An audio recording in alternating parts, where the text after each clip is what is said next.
জয় মা তারা। নমস্কার, আমি জ্যোতিষী গৌতম কুমার। আজকের আলোচনার মূল বিষয়, দেবগুরু বৃহস্পতি রাহুর নক্ষত্রে গোচর করেছে। 14 জুন শনিবার 2025 দেবগুরু বৃহস্পতি রাহুর আদ্রা নক্ষত্রে প্রবেশ করার ফলে বিশেষ করে এই 12টি রাশির জীবনে কিন্তু পরিবর্তন হতে চলেছে। 12টি রাশির মধ্যে 8টি রাশির জীবনে আসবে সুখ, শান্তি, সমৃদ্ধি। 4টি রাশিকে সতর্ক থাকতে হবে। আজকে আমি আলোচনা করব 6টি রাশিকে নিয়ে। 6টি রাশির মধ্যে 4টি রাশির জীবন আসবে সফলতা, 2টো রাশিকে সতর্ক থাকতে হবে। তাই বিশেষ করে এই ভিডিওটি না কেটে না স্কিপ করে সম্পূর্ণ দেখার চেষ্টা করুন। কেননা এই ভিডিওর মধ্যে আমি যেই ভাগ্যবান 4টি রাশির নাম বলবো, যদি আমার বলা রাশি আপনার রাশির সঙ্গে মিলে যায়, তাহলে বিশেষ করে এই ভিডিওটা কিন্তু আপনাদের জন্য গুরুত্বপূর্ণ হতে চলেছে। তাছাড়া 6টি রাশির মধ্যে এই 2টো রাশিকে সতর্ক থাকতে হবে। তাহলে বন্ধুরা, আসলে এই না করে মূল পর্বে যাওয়া যাক। 4টি রাশির মধ্যে প্রথম ভাগ্যবান রাশি মিথুন রাশি। আপনি যদি মিথুন রাশির জাতক বা জাতিকা হয়ে থাকেন, আপনার রাশিতেই দেবগুরু বৃহস্পতি অবস্থান করছে এবং আপনার রাশিতেই দেবগুরু বৃহস্পতি রাহুর নক্ষত্রে গোচর করেছে। রাহুর আদ্রা নক্ষত্রে দেবগুরু বৃহস্পতি গোচর করার ফলে কিন্তু আপনাদের নানা জায়গার থেকে কাজের খবর পাবেন, নানা জায়গার থেকে আর্থিক উন্নতি করার সুযোগ আসবে, সম্মান প্রাপ্তি রয়েছে, সুখ প্রাপ্তি রয়েছে, শত্রু নাশ। চতুর্দিক থেকে কিন্তু আপনারা পজিটিভ খবরগুলো পেতে চলেছেন। যেই খবরগুলোর জন্য আপনি অনেক দিন ধরে আশা করেছিলেন, আপনার আশা কিন্তু পূর্ণ হতে চলেছে। এবং এই সময়টা কিন্তু আপনার হঠাৎ অর্থ প্রাপ্তি রয়েছে, আনলিমিটেড অর্থ পেতে পারেন। যেহেতু দেবগুরু বৃহস্পতি রয়েছে রাহুর আদ্রা নক্ষত্রে, 9টি গ্রহের মধ্যে কিন্তু রাহুই একমাত্র গ্রহ আনলিমিটেড অর্থ দিয়ে থাকে। তবে আপনার জন্ম কুণ্ডলিতে দেবগুরু বৃহস্পতি শুভ থাকতে হবে এবং রাহুর অবস্থা শুভ থাকতে হবে। এই 2টি গ্রহ যদি শুভ অবস্থায় থাকে, আপনারা এই 2 মাসের মধ্যে প্রচুর আয় উপার্জন করার সুযোগ সুবিধা পেতে পারেন এবং পরিশ্রম কমে উন্নতি বেশি করতে চলেছেন। 2য় নম্বর ভাগ্যবান রাশি ধনু রাশি। আপনি যদি ধনু রাশি জাতক বা জাতিকা হয়ে থাকেন, আপনার রাশির অধিপতি গ্রহ দেবগুরু বৃহস্পতি অবস্থান করছে মিথুন রাশিতে এবং রাহুর নক্ষত্রে গোচর করেছে। রাহুর নক্ষত্র দেবগুরু গোচর করা মানে কিন্তু আপনার হঠাৎ অর্থ প্রাপ্তি রয়েছে, ব্যবসা ক্ষেত্রে উন্নতি রয়েছে, চাকরি ক্ষেত্রে প্রমোশন পেতে পারেন, নতুন চাকরি পেতে পারেন, শরীর মন ভালো থাকবে, সন্তান সুখ প্রাপ্তি রয়েছে, স্বামী স্ত্রী সুখ প্রাপ্তি রয়েছে, বিদ্যাক্ষেত্রে সফলতা আসবে। নানা জায়গার থেকে কিন্তু আপনার জন্য শুভ খবরগুলো অপেক্ষা করছে। আপনারা প্রস্তুত থাকুন, তৈরি থাকুন। সুযোগ কিন্তু একটুও আপনারা হাতছাড়া করবেন না। সুযোগগুলো পেলে সেই সুযোগে সৎ কাজগুলো করুন। আপনার ভাগ্যর চাকা কিন্তু ঘুরতে চলেছে। তাছাড়া এই সময়টা কিন্তু আপনার হঠাৎ অর্থ প্রাপ্তি রয়েছে।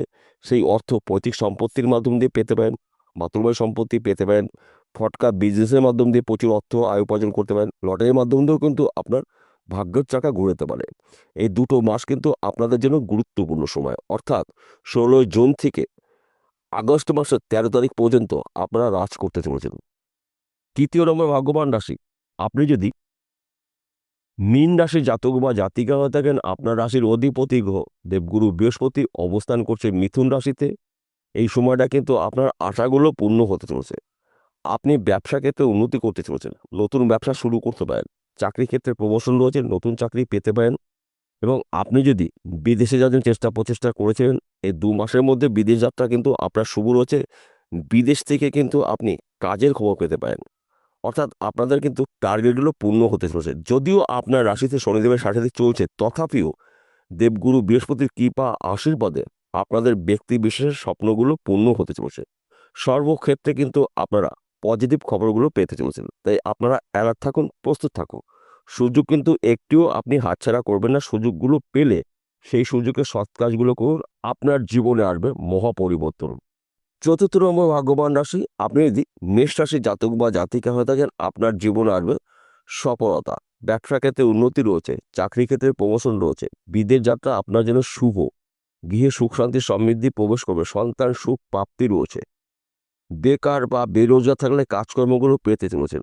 এই সময়টা কিন্তু আপনার হঠাৎ ধন লাভ রয়েছে, আর্থিক দিক থেকে আপনারা মজবুত হতে চলেছেন। তাছাড়া আপনি যদি ফটকা বিজনেসে যুক্ত থাকেন, এই সময়টা কিন্তু আপনার গোল্ডেন সময়। এবং মাঝে মধ্যে এক ঘর বা দুঘর লটারি টিকিট কাটতে পারেন। ভাগ্য কিন্তু আপনার এবার সাথ দিতে চলেছে। দেবগুরু বৃহস্পতির কৃপা আশীর্বাদে এই 6টি রাশির মধ্যে 4টি রাশি রাজ করতে চলেছেন। তবে আপনাদের জন্মকুণ্ডলিতে দেবগুরু বৃহস্পতি এবং রাহু এই দুটি গ্রহ কিন্তু শুভ থাকতে হবে। যদি এই দুটি গ্রহের মধ্যে একটি গ্রহ অশুভ অবস্থায় থাকে তাহলে যত তাড়াতাড়ি পারবেন সেই গ্রহর প্রতিকার প্রতিবিধান করিয়ে নেবেন, জ্যোতিষী পরামর্শ মেনে বা শুনে।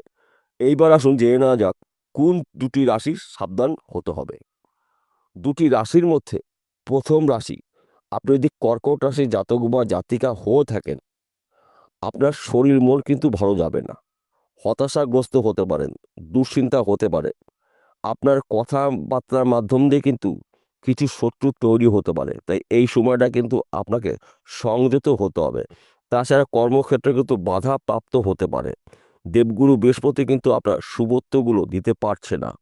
এই সময়টা কিন্তু আপনার ফটকা বিজনেসেও কিছু অর্থ ব্যয় হতে পারে। তাই আপনারা এই সময়টা ফটকা বিজনেস থেকে একটু এড়িয়ে যাবেন, এবং যদি আপনি এড়িয়ে যেতে পারেন তাহলে কিন্তু আপনি আর্থিক দিক থেকে শক্তিশালী হতে পারেন। তাছাড়া এই সময়টা কিন্তু আপনার কাজের উপরে অলসতা আসতে পারে।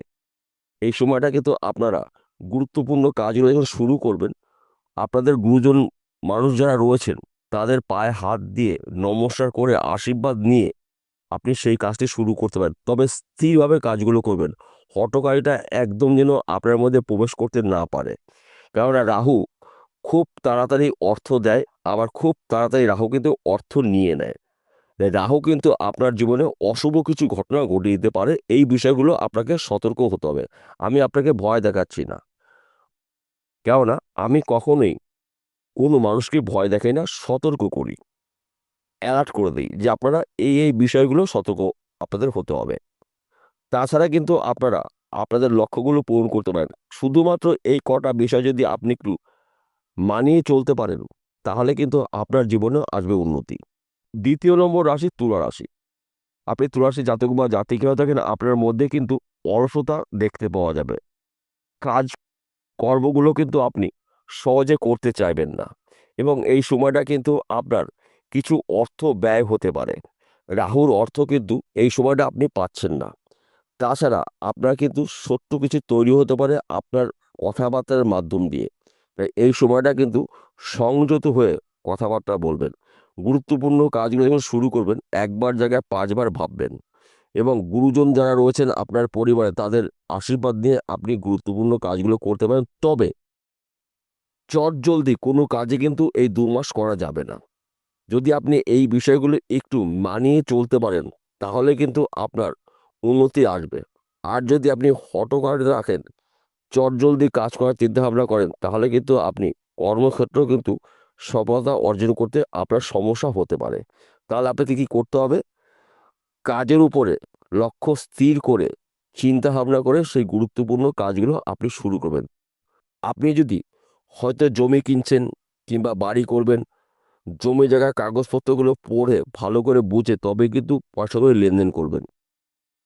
এই দুটো মাস কিন্তু আপনাদের জীবনে কিছু কিছু ক্ষেত্রে সমস্যা সৃষ্টি হতে পারে।